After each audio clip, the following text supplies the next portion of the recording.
Friends, आज हम बात करते हैं वायरस के रेप्लिकेशन के बारे में कि वायरस जो होती हैं वो कैसे रेप्लिकेशन करती हैं और न्यू प्रोजेनी सेल्स की फॉर्मेशन करती हैं।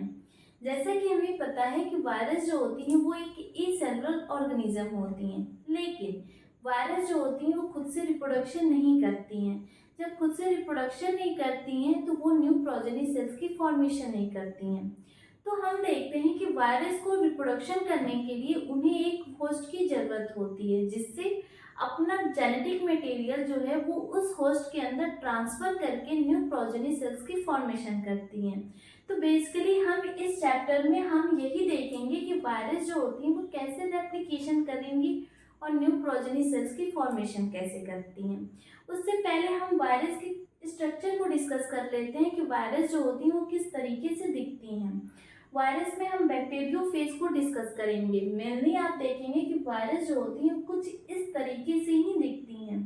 जो हेक्सागोनल पार्ट है उस पार्ट को हम हेड पार्ट बोलते हैं। इसी हेड पार्ट के अंदर हमारे जेनेटिक मटेरियल प्रेजेंट होते हैं। इस जेनेटिक मटेरियल में डीएनए भी हो सकते हैं या आरएनए भी हो सकते हैं। इस हेड के बाद आप देखेंगे एक ट्यूब लाइक स्ट्रक्चर होती है जिसे हम नेक पार्ट बोलते हैं। इस नेक पार्ट और हेड पार्ट के बीच में जो लेयर होती है उसे हम कॉलर बोलते हैं। नेक्स्ट नेक के बाद आप देखेंगे एक रिंग के फॉर्म में, सर्कुलर के फॉर्म में सीट प्रेजेंट होती है। इस पार्ट को हम सीट कहते हैं, जो कि एक दूसरे से ओवरलैप करके अटैच होती हैं। At the last of the sip part हम आप देखेंगे कि बेस प्लेट प्रेजेंट होता है, जो कि एक हेक्सागोनल होता है। इसी बेस प्लेट से हमारे जो है टेल फाइबर अटैच होते हैं।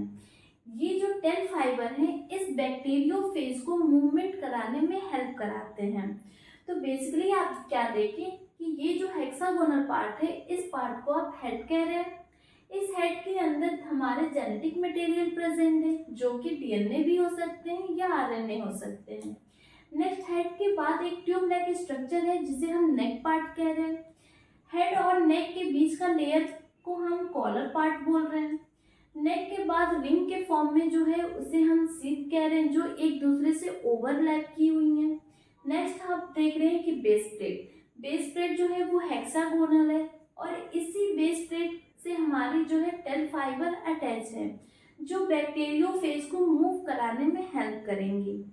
अब हम वायरस के रेप्लिकेशन के बारे में पढ़ेंगे कि वायरस जो है वो कैसे रेप्लिकेशन करेगी, यही बैक्टीरियोफेज कैसे होस्ट के सरफेस पे अटैच होंगी और कैसे अपने जेनेटिक मटेरियल को ट्रांसफर करेंगी और न्यू प्रोजेनी सेल्स की फॉर्मेशन करेंगी। बेसिकली इस रेप्लिकेशन में हमारे 6 स्टेप आते हैं। फर्स्ट स्टेप जो है उसे हम अटैचमेंट बोलेंगे।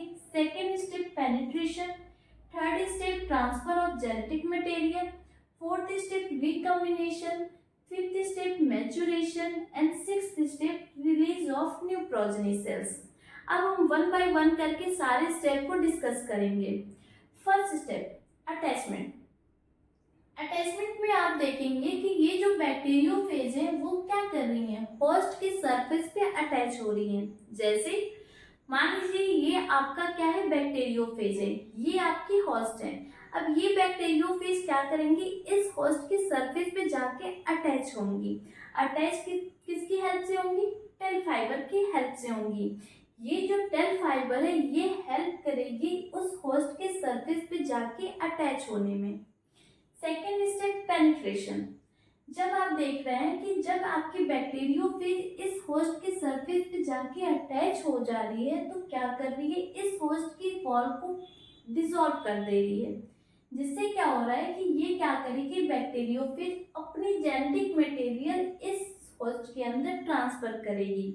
जैसे फर्स्ट स्टेप हमारी अटैचमेंट हो गई। सेकेंड स्टेप क्या करेगी, इस वॉल जो होती है सेल की इसको डिसॉल्व कर देगी।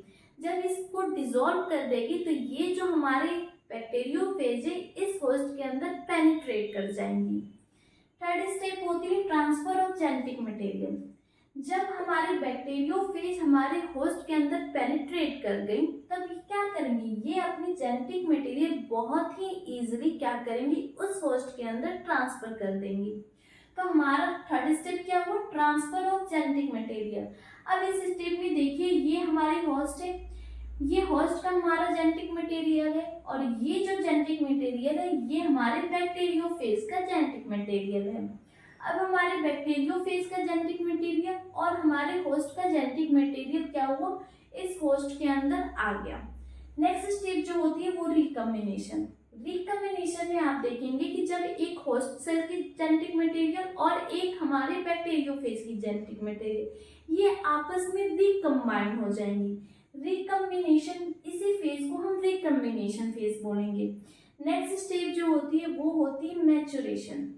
आप देखेंगे कि जब बैक्टीरियोफेज की डीएनए एंड होस्ट की डीएनए आपस में कंबाइन हो रही हैं, कंबाइन होके हमारे न्यू बैक्टीरियोफेज की फॉर्मेशन करेंगी। जब न्यू बैक्टीरियोफेज की फॉर्मेशन कर देंगी तो नेक्स्ट स्टेप होती है release of new progeny cells. जब हमारे बैक्टीरियोफेज की फॉर्मेशन हो जाती है तो आप देखेंगे कि ये जो होस्ट की सेल है वो क्या होगी, रैप्चर हो जाएगी। जब रैप्चर हो जाएगी तो ये जो बैक्टीरियोफेज हैं वो क्या होंगी, रिलीज हो जाएंगी। जब रिलीज हो जाएंगी तो ये अब वायरस जो है वो कैपेबल है दूसरे होस्ट पे जाके इन्फेक्शन करने के लिए और डिजीज कॉज करने के लिए। यही बेसिक स्टेप होती है हमारे वायरस की रेप्लिकेशन करने के लिए। और थैंक यू फॉर वॉचिंग।